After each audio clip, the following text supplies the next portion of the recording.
150-200 રૂપિયાનું પેટ્રોલ જાય, 450 રૂપિયા મારો રેટ છે. તો હવે અમારે બચે હું? પાણી પીધા વગર ગતો રહ્યો મારો ભાઈ.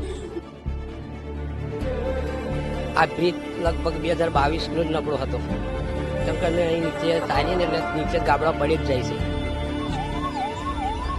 9 જુલાઈ 7:30 વાગ્યાની આસપાસ તૂટેલો ગંભીરા કેટલાય પરિવારોને તોડીને તૂટ્યો.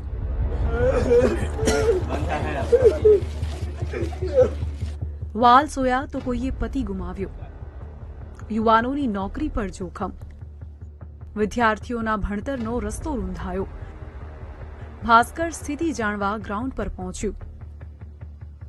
પહેલા અમે બામણ ગામ પહોંચ્યા, જ્યાંથી બ્રિજ વચ્ચેનું અંતર માત્ર 2 થી 2.5 કિલોમીટરનું છે.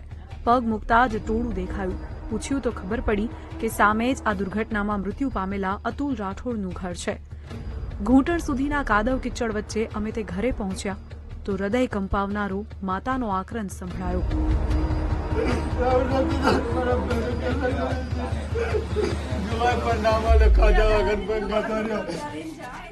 ભાઈ જાણે નોંધારો બન્યો હોય અને બહેન અતુલની રાહ જોઈને બેઠી હોય તેવી સ્થિતિ હતી.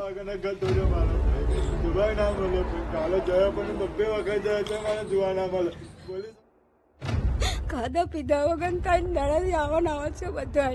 દાંતરની સિરિયસ છોકરો કોને ના મોકલે.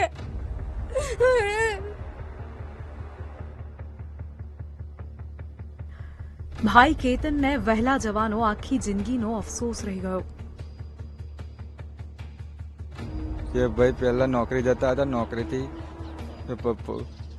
જતા હતા, પછી હું ત્યાંથી અગાઉ 15 મિનિટ પહેલા ગયો. પછી મોબાઈલથી ફોન મારે મેં અને બંનેના ફોન સ્વિચ ઓફ બોલ્યા. પછી મને નક્કી ખબર પડી કે એ બ્રિજમાં દટાઈ ગયા છે.